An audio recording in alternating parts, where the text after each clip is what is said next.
I'm Rebecca Holt, 48 years old, and I joined the United States Army at 22, and I have never looked back. Not for a promotion, not for a family event, and not for 20 years of being made to feel like my career was something to apologize for.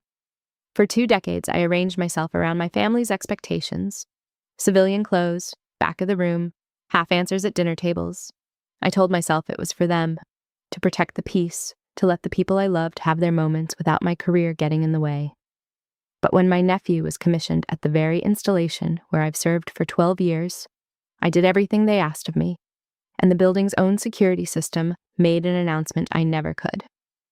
Have you ever made yourself smaller and smaller to fit into someone else's version of you, only to find it still wasn't enough? Tell me your story in the comments. You are not alone in that. Before I get into what happened, let me know where you're watching from today. And if you've ever had your accomplishments dismissed by someone you loved, someone who should have known better, hit like and subscribe. I grew up in Macon, Georgia, the elder of 2 daughters, born to Earl Holt, retired Army Master Sergeant, and Carol Holt, registered nurse. My father was a quiet, compact man who said most things once and expected them to land. He had done 2 tours in Vietnam, 1 in Korea as a young corporal, and 22 years total in the United States Army before he took his retirement and came home to Georgia to grow tomatoes and read military history. He wore his service the way working men wear their hands, not something to display, just evidence of who they are. He was not a sentimental man. He was, however, a precise one. When he talked about the Army, he talked about it the way other men talked about an old friend, with the particular mixture of pride and grievance that belongs only to people who have been shaped by something larger than themselves. My mother, Carol, was a registered nurse who worked night shifts at the county hospital for 30 years. She raised 2 daughters, mostly alone, or as close to alone as a woman can be, while living with a man who was physically present and emotionally somewhere else. She did not complain about this. She was not a complainer. She was the kind of woman who solved problems by working around them, and she had raised us to do the same. She used to say that the best thing she could give us was the knowledge that we were capable of more than anyone expected. I took that seriously. I don't know if Sandra did, but she built a different kind of life from the same material, and it has served her well. My sister Sandra was born 4 years after me in 1981. She was everything I was not: social, warm, naturally comfortable in any room she entered. She was the one who remembered birthdays. She was the one who could sit with a grieving person for 3 hours and make them feel less alone. She had friends from elementary school who still came to her house for dinner when we were teenagers. Friends she stayed in touch with into adulthood. A whole network of human connection. She tended the way our father tended his garden, consistently, without drama, producing real things. I admired that about her then. I admire it now. I simply was not built for it. By the time I was 16, I already knew that, and I had made a kind of peace with it, which Sandra had not made, and which would become the quiet center of tension in our adult lives. In the summer of 1993, I had been accepted to a West Point preparatory program for the coming fall. Sandra had a school recital, an end-of-year performance that she had been rehearsing for weeks, and where she always looked for me in the 3rd row. The program conflicted with the date. I went to the program. She performed without me. My mother told me afterward that Sandra had searched the seats 3 times before going on. She had looked for me in the 3rd row, where I usually sat, and the 3rd row was empty. She went on anyway. She performed beautifully, my mother said. I thought about that for a long time. I still think about it now. What it costs a 12-year-old to look 3 times and go on anyway. That was more discipline than most people ever have to practice, and I recognized it as discipline even then, even while choosing not to be there. My father pinned my bars at West Point in the spring of 1999. He was 58 years old and in his dress uniform, and he cried when he pinned them, which he had never done in my presence before, and would never do again. He did not say much. He pressed his hand on my shoulder for a moment after the bars were on, and that was the whole speech.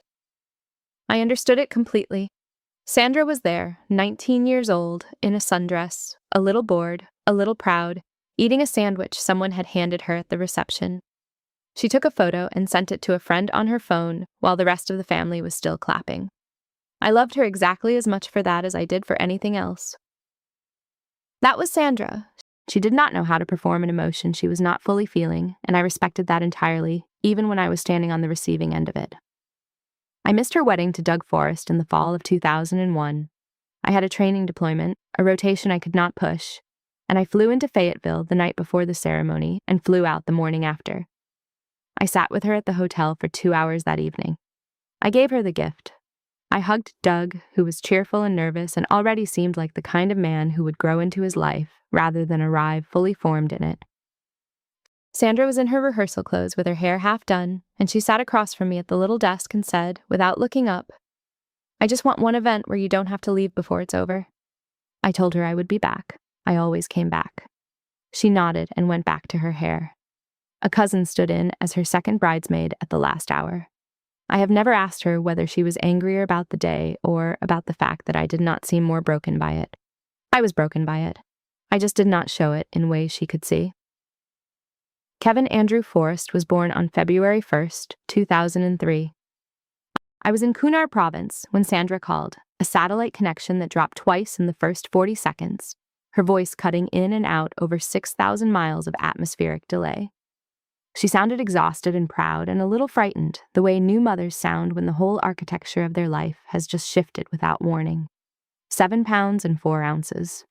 She read me his name like a legal brief, carefully, precisely, wanting to make sure I had the full document.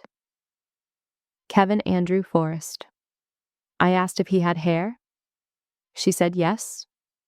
I said good. We lost the connection. I did not speak to her again for 6 weeks. When I finally held Kevin for the first time, he was 14 months old and walking, and he looked up at me from the living room floor with the serious, evaluating expression of a child who has already sorted every person in his world into categories and was trying to decide where I fit. I was something new. He considered me for a long moment and then held up a plastic block as if offering evidence. I took it. We regarded each other.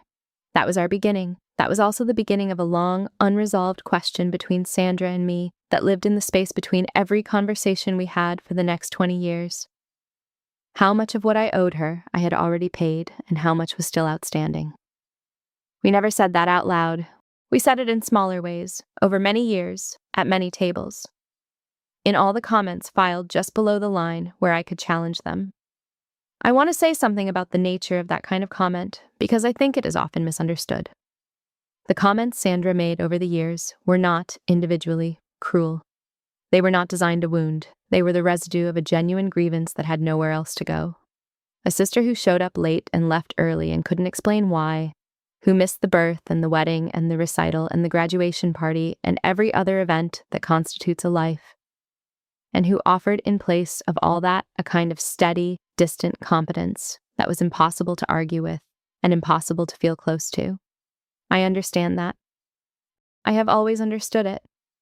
What I did not understand for a long time was that my understanding of it was not the same thing as addressing it.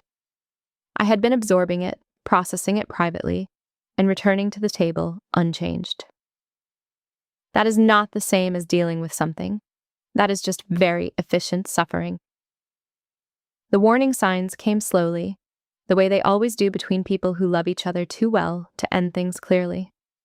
When Kevin was 6 years old, I drove down from a post in Virginia for his birthday party. I had cleared 2 days, driven 4 hours, and arrived at 3 in the afternoon with a wrapped present and a piece of my schedule I did not have to spare. Sandra opened the door before I could knock. Her first words were, "He didn't think you were coming." Not hello, not, "I'm glad you made it." He didn't think you were coming. The comment was shaped like a sentence about Kevin, but it was about us. I knew that. I went inside and played with Kevin for 4 hours and did not say anything about it. There were dinners at her house in Fayetteville, Thanksgiving, Easter, a handful of summer visits, where Sandra would go around the table with the family news, who got a promotion, who bought a car, which cousin's kid was doing well in school. I would sit with my plate and contribute the correct sounds, and eventually someone would ask what I had been doing lately, and I would say the same as usual, and the conversation would move on. Doug would sometimes push a little. He had a genuine curiosity about my work, the way people do when they know something is being kept from them and are not sure whether to be offended or intrigued. He would say, "You travel a lot for work, right? For the army?" And I would say yes, some, and he would nod, and we would return to the potato salad. I could not explain what I did for a living to most people in that room. Some of it was classified. The parts that were not classified were technical and contextual in ways that would require more explanation than a dinner table could hold. I had tried early in my career to describe the general shape of military intelligence work to Sandra's friends at a Christmas gathering, and the conversation had died in under 3 minutes. Not because anyone was uninterested, but because the gap between their world and mine was too wide to bridge over one glass of wine. After that, I stopped trying. I accepted that to Sandra and her family, I would always be the vague government one, the one who traveled, the one who couldn't say. And I built my relationship with all of them around the perimeter of that absence, rather than through the middle of it. It was not an honest way to live, but it was manageable, and I had convinced myself that manageable was good enough. In 2019, my father died. I flew into Macon on 12 hours' notice from an assignment I am not able to name. I had not had time to change into uniform, and I came to the funeral reception in civilian clothes. My father's military colleagues were there, men and women who had served with him or near him, and they knew me or knew of me, and the interactions were what they were. At the buffet table, Doug's older brother made a loud comment about how Earl Holt would have wanted his daughter in uniform. It was meant to land on me like a criticism, and it did. Sandra was 6 feet away. She said nothing. She made a small, deliberate adjustment to her expression, a careful neutrality that communicated she had decided this was not her fight. I drove back to the airport that night and did not think about it again until I was 40,000 feet over the Appalachians, and the thought arrived, unbidden. She has been keeping that ledger for 30 years, and I have been pretending not to notice. In 2022, Kevin called me from his dorm room at NC State. He was a sophomore, and he had decided to join Army ROTC. He wanted my thoughts. I gave them directly, not encouragement, not discouragement, just honest information about what the commitment required and what it returned. I told him to go in with his eyes open. He said he already had. He sounded confident and clear in the way that young people sound when they have made a decision for real reasons rather than borrowed ones. Sandra called me 3 days later. Her voice was controlled in the way that means she has rehearsed the conversation. She accused me of recruiting him. I had not said a word to recruit him. I said so. She said, "You don't have to say anything. You just exist, and that's enough." She meant it as an accusation. She was not wrong about the mechanism. I had been something in Kevin's life that his imagination filled in with whatever a 20-year-old man believes about classified work and difficult service. I had not corrected those assumptions because correcting them would have required explaining things I was not able to explain, and the effort would have changed the conversation in ways that served no one. She was not wrong about the effect. She was wrong about the intent. I did not argue it. I let the call end the way most of our calls ended, with the feeling of something unresolved that we had agreed, without saying so, to leave in the middle of the table. I had been leaving things in the middle of the table for 20 years. I was good at it. I had mistaken the skill for a virtue. The week before Kevin's commissioning, Sandra called to go over the details. The ceremony was at Fort Liberty. Kevin had chosen the post where he would be assigned, which was also, as Sandra did not fully know, the installation where I had maintained an office for the better part of a decade. I was at that time the Deputy Commanding General of U.S. Army Forces Command, with a 3-star placard outside my office door and a parking space with my name on a placard in the ForceCom building. I had been assigned to this installation in various roles for 12 years. I knew this ground the way you know any place where you have put in serious time. Sandra walked me through the ceremony schedule and told me where to park and where the family would be seated. Then, before she said goodbye, she said she wanted the day to be about Kevin. She was not trying to be difficult. She said she knew I had certain things about me, certain things people reacted to, and she was asking, as a favor to her and to her son, that I arrive in civilian clothes, sit where I was put, and not make it a thing. I said I would wear civilian clothes. I said I would sit where she put me. I meant both. That was the arrangement, and I had held it for longer than I should have, and it lasted right up until the system overrode it. I flew into Raleigh the evening before and drove to Fayetteville in a gray rental car. Sandra's house was warm and full of the careful energy of people who are managing their expectations for the following day. Kevin was at the kitchen counter in civilian clothes, nervous and excited in equal measure. Doug was cheerful in the way men are when they don't know what else to be. Sandra's manner toward me was the manner of someone who has already decided how the next day will go and is simply managing the interval. The dinner was good. The conversation was careful. Kevin walked me to my rental car when I left. He was the only one who came outside. He stood in the driveway in the cold and said, "I'm glad you came." I believed him completely. Kevin has always said exactly what he means. He got that from my father. I told him I would see him in the morning. I drove to the hotel and went to sleep at 2100 hours, which is earlier than I usually sleep. I was tired in a way that had nothing to do with the flight. The morning of the commissioning was clear and cold. November in North Carolina does that. The sky goes a particular shade of blue that only appears when the air is dry and the temperature drops overnight and the highway trees hold their color just a little longer than expected. I dressed in dark slacks, a gray blazer, a black turtleneck.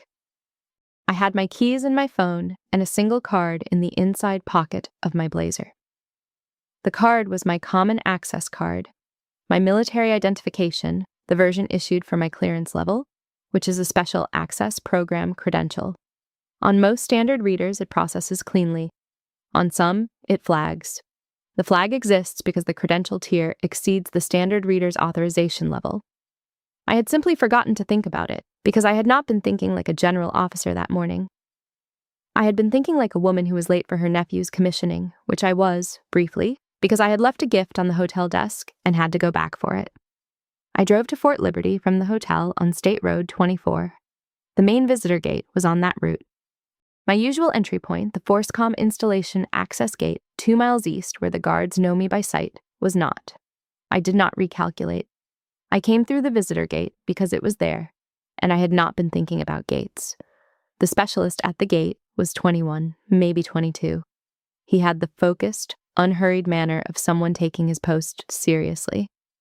He asked for identification. I handed him my card. The reader flagged it. He looked at the card. He looked at me. He said, with genuine and entirely appropriate professionalism, that the card was not processing correctly on his system and I would need to come inside. I said, "Of course." There is a phrase in the Army for what I did in the next 20 minutes. I will say only this. A lieutenant general sitting in a plastic chair in a security forces waiting room, waiting calmly for a matter that could be resolved in seconds with a single phone call. That is what discipline looks like when nobody is watching. I was not performing patience. I genuinely had nothing to prove to that room. The young specialist was doing exactly what he had been trained to do. The only thing that would have made the situation worse was me making it about myself, and I had no interest in that. The waiting room was standard issue. 4 plastic chairs, a water cooler, a bulletin board with safety notices, and a DUI prevention poster that had been there long enough to curl at the corners. There was a wall clock above the door that read 0840 when I sat down. Sandra was visible through the window. The family parking area was directly across the road, and she was standing next to Doug with her phone in her hand. She had called mine once. I let it go to voicemail. I watched her say something to Doug. I watched him look toward the building. I did not need to hear the words to know what the sentence was.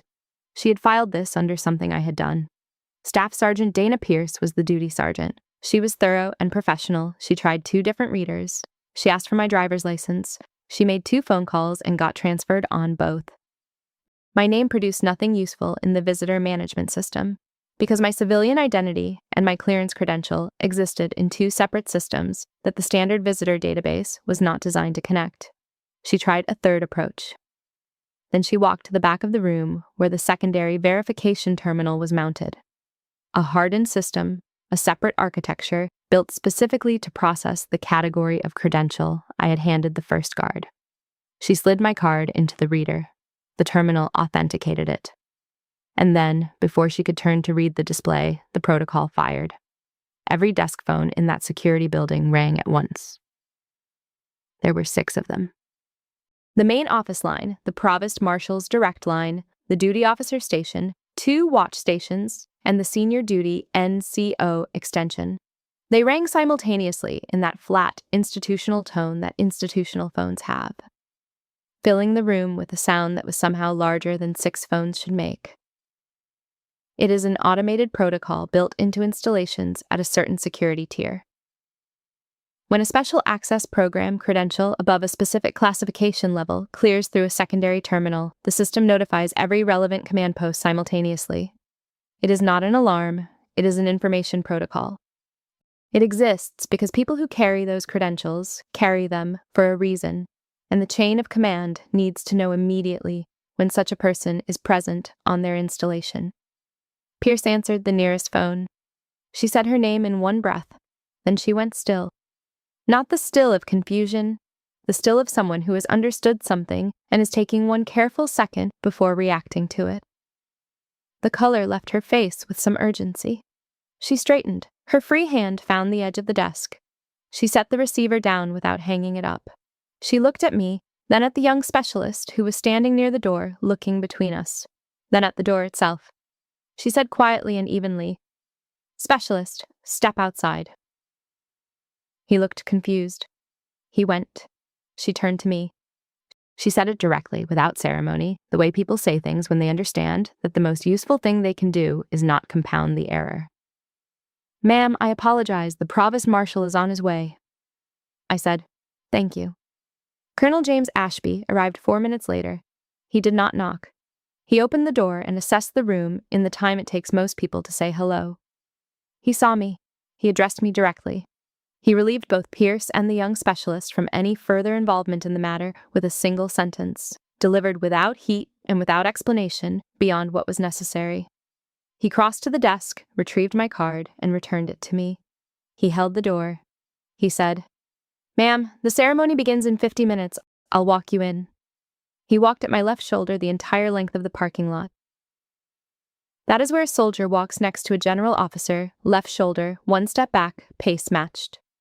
It is not a performed gesture. It is trained behavior, a physical expression of a relationship that communicates more clearly than any announcement. He did not speak. He did not explain anything to the families we passed or the people we met on the path. He simply walked. When we reached the commissioning hall, he held the door and positioned himself at the threshold and stayed there until I was inside and seated. Sandra was still in the parking lot when we crossed it. I did not look at her. I did not need to. I had done everything she asked, civilian clothes, no fanfare, no announcement. The system had made the announcement I had not requested and could not have stopped. That was not my doing. And for the first time in 20 years, I did not feel the need to apologize for something that was not my fault. I want to be clear about one other thing. The young specialist, Marcus Webb, his nameplate said, had done everything correctly. He had flagged an anomalous credential, he had followed protocol, he had been professional and calm throughout, and when the situation resolved, he had conducted himself with the composure of someone who understood that the job was larger than any single interaction. I made a note of his name that evening. 2 weeks later, I submitted a commendation through the Provost Marshal's office for his handling of a security matter with appropriate procedure and professional bearing. He would not know who submitted it. That was the point. He had done the right thing, and doing the right thing deserved to be recognized, whether or not the person recognizing it was in a position to take credit for recognizing it. Kevin raised his right hand at 0930 hours on November 8th, 2025. He said the words I had said 26 years before him, in a different ceremony with different people watching. He said them clearly and without rushing, the way you say words you have actually thought about. I was in the front row. He scanned the room once before beginning, a brief, sweeping look, the instinct of someone who wants to locate the people who matter before they begin. He found me. He held for exactly 1 second, not a pause, just a breath.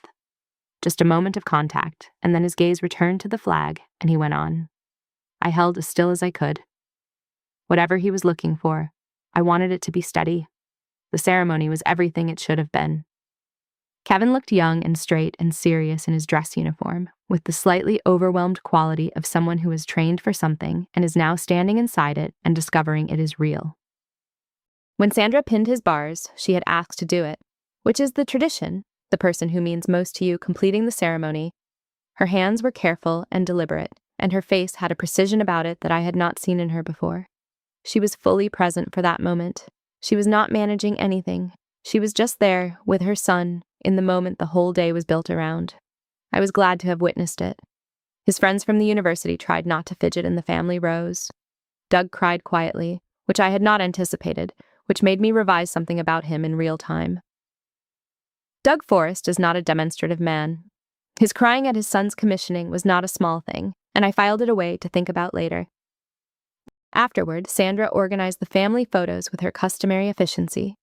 She moved people the way she managed events, with a light but unmistakable authority that brooked no real discussion. She placed me at the far right end of the group, and I do not think it was cruel. I think it was the automatic positioning of someone who was still calibrating how much space I should occupy in her event. I stood where I was put. I smiled. Kevin, without asking anyone's permission, moved to my side and put his arm around my shoulders before the shutter clicked. He did not look at his mother when he did it.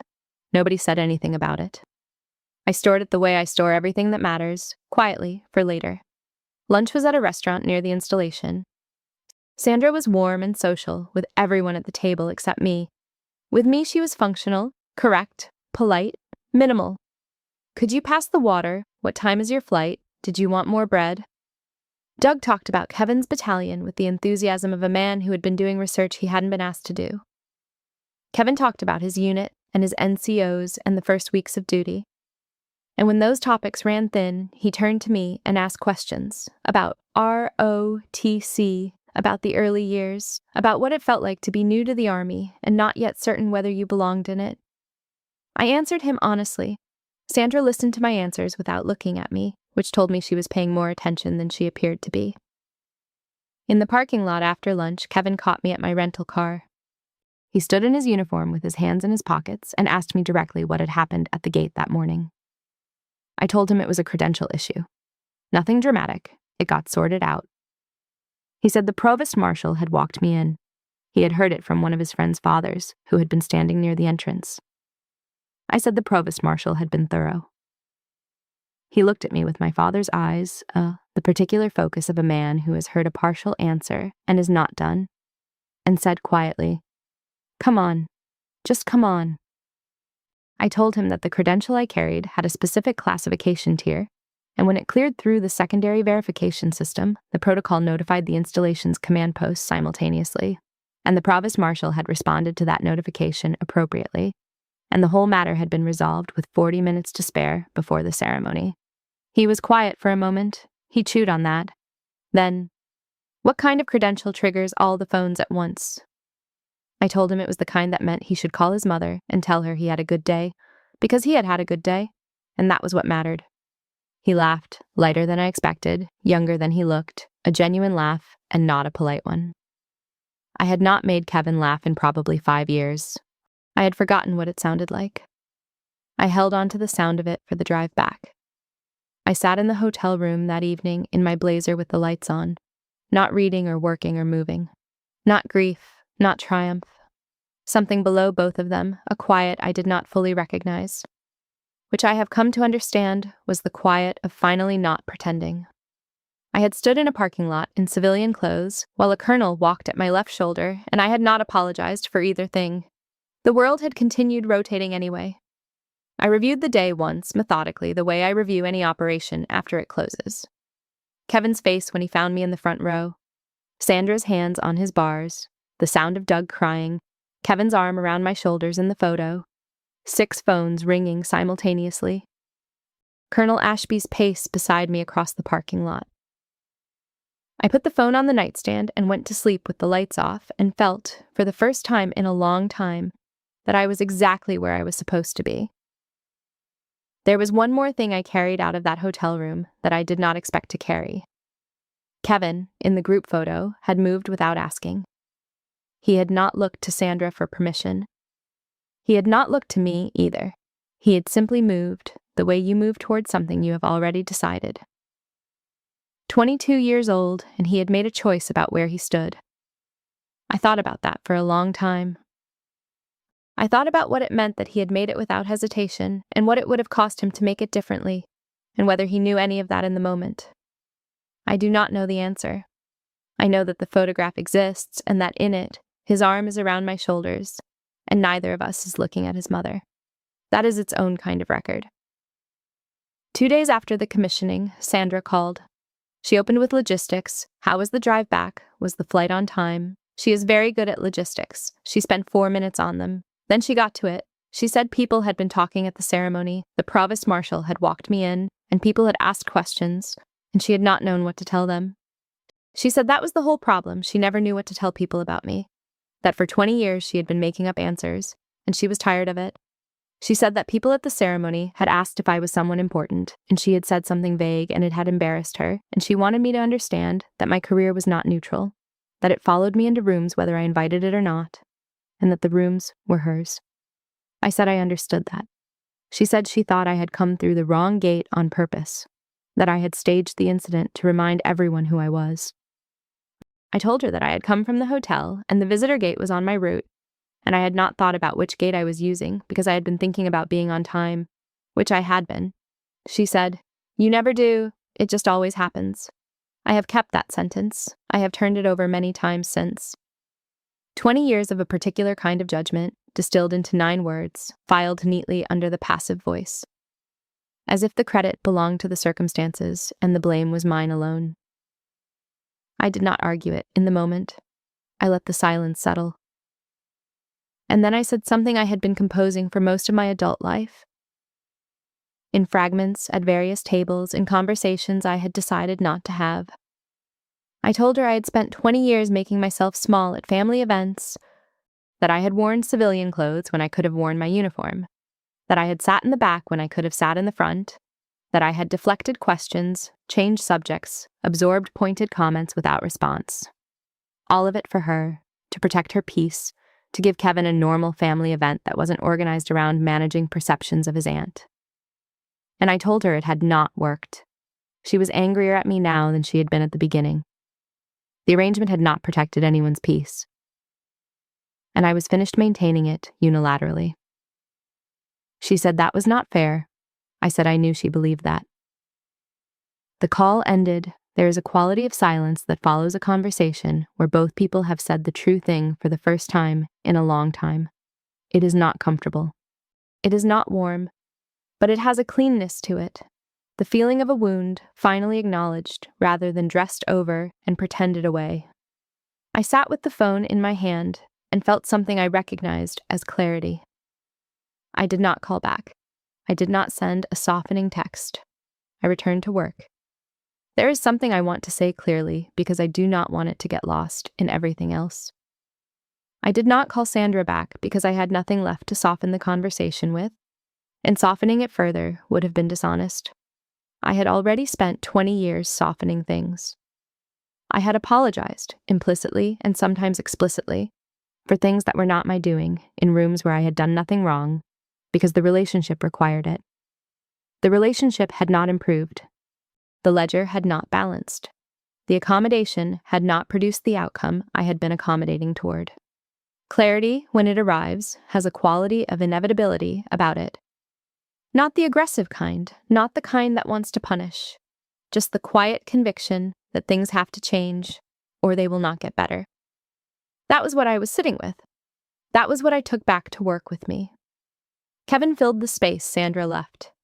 He texted me every few days from his new unit, questions about rank etiquette, about managing NCOs who were older and more experienced than he was, about the specific small navigations of Army life that nobody hands you a manual for. I answered every text directly and completely, the way I would answer any young officer who came to me with a real question. Not warmly, not with disclaimers, just the answer, because he had asked a real question and he deserved a real answer. He responded well to directness. He had my father's quality, the quality of hearing the whole answer instead of reaching only for the parts that were comfortable. He pushed back when he thought I was being too general. He said so when he disagreed with something I told him. He was going to be a very good officer. He was already, in several ways, better at it than I had been at his age. Sandra did not call and did not text through November and into December. Kevin mentioned once, carefully, that she had a lot going on. That was his way of being fair to both of us. I respected it. I sent Sandra a Christmas card, brief, warm, without any reference to the conversation in November. She did not send one back. I noted it. I chose not to make it mean more than it did. Anger moves at its own pace, and it had its own work to do in her. Doug called in the 3rd week of December, a Friday evening, his voice careful and slightly rehearsed. He said Sandra was working through some things. He asked if I was coming for Christmas. I said I was on duty rotation. He was quiet a moment and then said, somewhat out of sequence, that she had read about my promotion. The last one, he clarified, the 3 stars, as if there had been a recent discovery. I said the information had been publicly available for some time. He said he thought she had always assumed it was something smaller. I told him she might have been right to assume that, once, when she had less information. He said he didn't think so. I thanked him for calling. He said, of course. The call ended, and I sat with the image of Doug in his construction trailer, making this phone call because Sandra had asked him to, and because it was Friday and the week was done, and he was the kind of man who did what needed doing. I revised several things about Doug Forrest that evening, quietly, without announcement. In January, I traveled to the Pentagon for a Joint Chiefs briefing. Afterward, in the corridor outside the conference room, a 2-star Marine general caught up with me. He had served under my father in the mid-'80s, an operations assignment in Germany.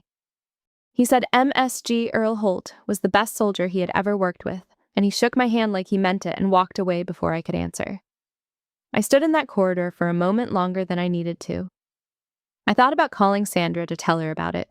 Then I thought about the call from November. I put the phone in my coat pocket and found my car.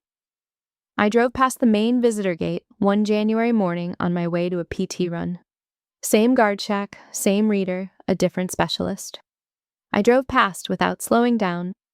I did not feel anything in particular about the gate. It had done its job correctly and completely. All of us had. I had a conversation with Kevin in the 3rd week of January that I think about more than the others.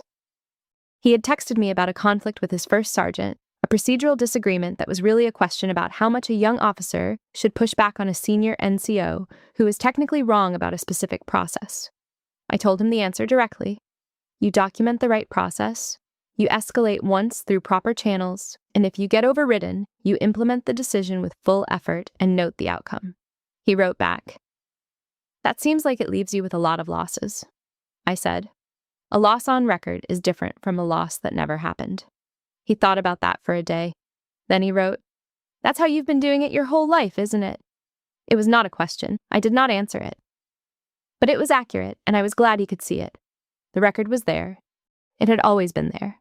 I had simply been the only one reading it. In the last week of January, Kevin asked to come see my office. He said he wanted to understand what I actually did. I said Saturday worked. He arrived in his dress uniform, not because I had asked him to, but because he was still new enough to default to formality for anything that felt uncertain. A duty officer in the lobby greeted him and asked who he was there to see. Kevin gave my name. The duty officer's expression shifted in the way it shifts when a name lands differently than expected. Kevin told me about it afterward. He said it was like watching someone recalibrate what they were looking at. He found it disorienting. I walked him through the building. His eyes moved over everything with the careful attention of a young officer who was trying to read everything at once and file it away.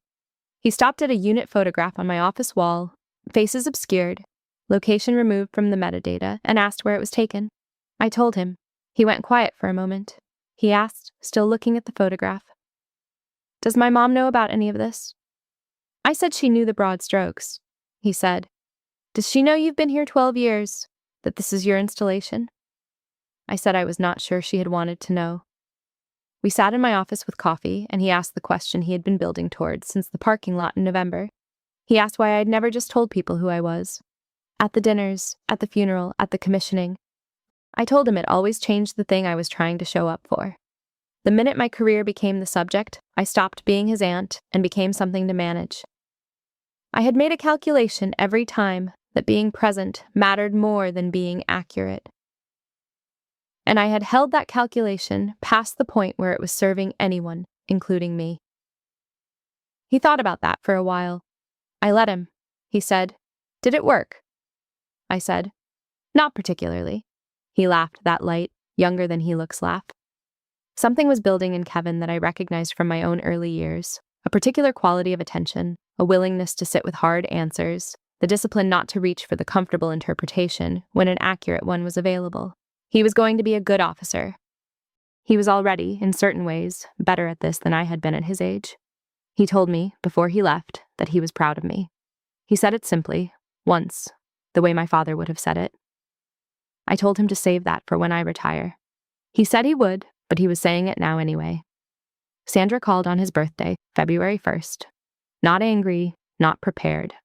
She said Kevin had told her about the visit to the office. She had done some looking on her own after his visit. She said she had not known it was my installation. I said I knew. She said the guard had just been doing his job. I said yes. A silence. Then she said she owed me an apology. No setup, no qualifier. Just the sentence, plainly and directly, the way she says the things she actually means. I had not expected it. I told her the truth. I had not been keeping score. She said she knew that. Then we talked for 40 minutes about nothing important, Kevin's unit, Doug's latest project, a show she was watching, what we remembered about growing up in Macon. We talked the way we used to talk before the distance became its own subject.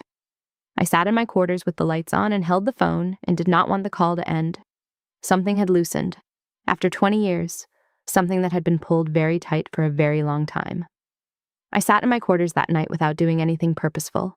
I had a readiness review in the morning and a call with the Army Chief of Staff in the afternoon, and I had read the briefing materials twice already. I made coffee and sat at the small table by the window and looked at the installation lights through the glass. There are a few moments in a long career where the professional life and the personal life overlap in a way that makes both legible at once, not often, and not loudly but clearly. This was one of them. I had spent 12 years at this installation. I had run exercises from the headquarters 200 meters from where I sat. I had briefed generals and been briefed by them. I had watched this post at 0400 on cold mornings and at 1600 on summer afternoons, and it had never looked exactly like it did that night, which was simple and steady and mine. On the 3rd of April, 2026, I was notified of my Senate confirmation nomination for promotion to general. 4 stars. The youngest woman ever nominated for a 4-star command in the history of the United States Army, 48 years old. I confirmed I understood. I thanked the officer who delivered the notification. I sat in my chair for an hour without doing anything else. I thought about my father at the kitchen table in Macon, folding a flag when I was 8 years old. I thought about his face at West Point, 58 years old, and crying, the only time he ever cried in my presence. I thought about the satellite call from Kunar Province, Sandra's voice reading Kevin's name over 6,000 miles of delay. I thought about a lot of things in that hour, and I am keeping most of them. Some things get to stay private. That is one of the few genuine privileges of a long career. Kevin texted me a news article at 1600 hours, the headline, 3 words, Aunt Beck, what? I called him. He had to step outside the motor pool. I could hear him trying to stay composed and failing completely, which was one of the better sounds I had heard in a long time. I told him the confirmation hearing was months away. He said he was going to watch it from the unit. He said he was going to tell his whole platoon. I told him to focus on the platoon's mission readiness first. He said he already had. I said that was the right answer. He asked me, after a pause, if I was doing okay. A 22-year-old second lieutenant asking a 3-star general if she was doing okay. I held that for a moment. I said yes. I meant it. He said good. Sandra called the morning after. Not that evening, the next morning, as if she had needed the night to locate the words. She said she had been watching the news. They kept showing a photograph of me at the Pentagon. She said I looked like someone she had seen somewhere. I said, "That's my face, Sandra." She laughed. The genuine kind, not the careful kind. She said she knew that. She said it was just strange. She had seen me her whole life, and here I was on the news, and that was strange. I said it was a little strange for me, too. Doug left a voicemail the same afternoon. 2 minutes of mostly silence, punctuated by the word wow at several intervals, and a story about how he had told all the guys at his job site, and they were going to watch the confirmation hearing on the break room television on their lunch break. I played it twice. Doug Forrest in a muddy construction trailer in Fayetteville, organizing his crew around his sister-in-law's Senate confirmation hearing. 30 years of marriage had done its work on him, quietly and entirely. Kevin asked by text when the confirmation hearing was scheduled. I sent him the date. He wrote back, "I'll have the guys tune in." I wrote, "Mission brief comes first." He wrote, "Obviously." Then after a pause, "You doing okay?" And I thought about that question, its simplicity, the directness of it, the fact that a young lieutenant was asking a general if she was doing okay, and that the general genuinely needed a moment to locate an honest answer. I wrote back, Yes, I'm good. I meant it. That was new. In the week after the nomination was announced, I received more messages than I had in any comparable period of my career. Classmates from West Point, former subordinates who had made their own careers in the years since I had known them, officers I had briefed and been briefed by. A note from the 2-star Marine who had served under my father, one line. He would have said nothing about this and meant everything. I kept that one. I read it twice and put it in the small folder where I keep the things I do not need to act on, only to have. There are not many things in that folder. It is one of the better things I own. What I kept thinking about in that week was not the stars or the hearing or the history of the rank. I kept thinking about Sandra watching from the parking lot in November, her face in profile, Doug beside her, both of them trying to understand what they were seeing. I had spent 20 years worrying about what that face was thinking. I had arranged my life partly around the management of that expression, and what I understood now, for the first time with some clarity, was that the face was not the problem I had thought it was. The problem was that I had been trying to solve it from the wrong direction entirely. Kevin's 23rd birthday was February 1st. The cookout was at Sandra's house in Fayetteville on a Saturday afternoon. I drove from the hotel in a gray rental car, same model, same route. I wore the same blazer. I had not planned that. It just happened to be what I brought. I parked in the driveway. The magnolia tree Doug planted the year Kevin was born was 12 feet tall now and had the settled, unhurried look of a tree that intends to keep growing indefinitely. I walked up to the porch. Before I could knock, Sandra opened the door. She stepped back. Not dramatically, not with a gesture or a speech or a visible shift in expression. She simply opened the door and created the space for me to walk through. 32 years of knowing someone teaches you the language they use when words are not available. I walked through the door. Kevin was in the kitchen in his uniform. He had come straight from a morning detail and forgotten to bring civilian clothes. He hugged me without the slight stiffness that had characterized our embraces since he was 14, and wasn't quite sure how to categorize his aunt. The stiffness was gone. He just hugged me. Sandra was at the counter making my mother's potato salad from a handwritten recipe card. Carol Holt's schoolteacher print on an index card. The recipe she made every birthday for 40 years. I do not know how Sandra got it. I did not ask. I stood at the counter and asked if she needed help. She said she was fine. Then after a moment, she said she could use someone to peel the eggs. I peeled the eggs. The afternoon was warm and ordinary in the way that afternoons are when nothing is being managed. Kevin's friends from the battalion came in 2s and 3s, young lieutenants who straightened when they came in and relaxed when Doug handed them drinks. Doug's brother and his wife arrived and settled in without fuss. Nobody made a production of the 4-star nomination. Doug mentioned it once briefly with a small shake of his head. 4 stars, as if the number were still slightly unreal, and Kevin raised his cup and everyone raised theirs, and I said thank you and meant it, and ate 2 helpings of potato salad, and felt no obligation to say anything in return.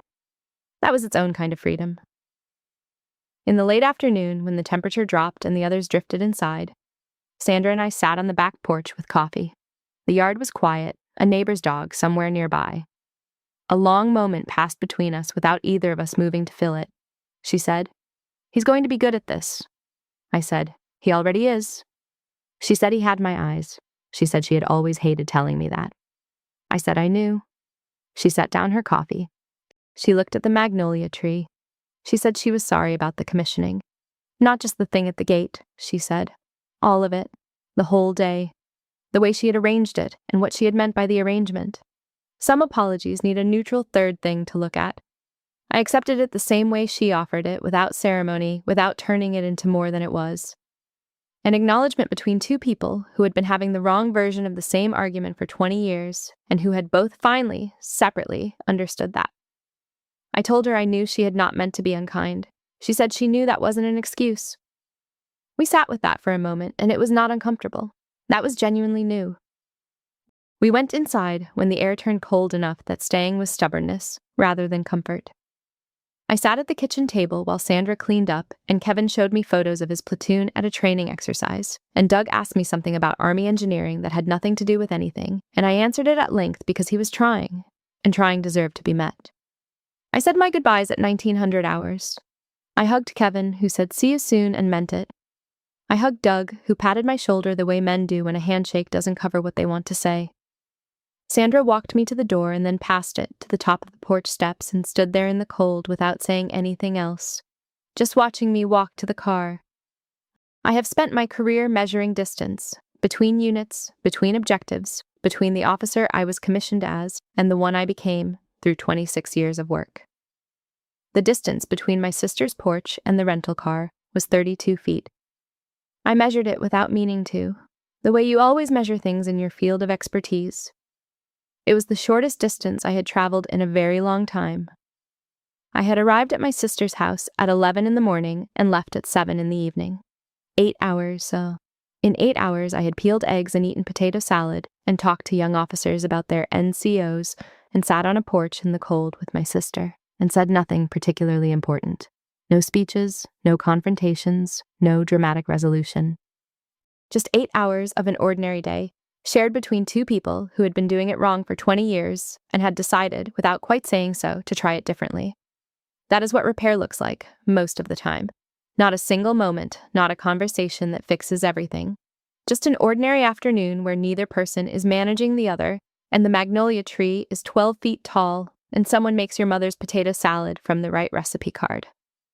I drove back toward Fort Liberty in the dark. The road was straight and the heater was on, and my hands knew the route without being asked. I did not think about the commissioning. I did not think about the phones or the parking lot or the conversation in November. I thought about Kevin's face at the ceremony, the 1 second when he found me in the front row before beginning. I thought about Sandra stepping back from the door without a word. I thought about my father's hand on my shoulder at West Point, the whole speech in a single gesture. I had spent 26 years being defined by what I could not say about myself. I had spent 20 years letting my sister define me by what she chose not to understand. Neither of those definitions had ever been mine to give. I turned on the radio. I drove the way I have always driven, forward, steady, without looking back. That is, when it comes down to it, the only direction that has ever been worth anything to me. That morning at the gate changed something I had been sitting with for 20 years. Not because the phones rang, though they did, all at once, and I want you to hear that moment the way I did, but because of what I didn't do afterward. I didn't apologize. I didn't smooth it over. I didn't call Sandra back and find a softer version of the truth. I just went to my nephew's ceremony, watched him raise his right hand, and drove home. And for the first time in a very long time, that was enough. If you have someone in your life who has been filing away a version of you that doesn't match who you actually are, I want you to hear this. The record is there. It has always been there. You don't have to make a speech about it. You just have to stop apologizing for it. Drop a comment and tell me, have you ever had a moment where the truth came out without you saying a word? I read every single one, and if this story meant something to you, please subscribe and hit the bell.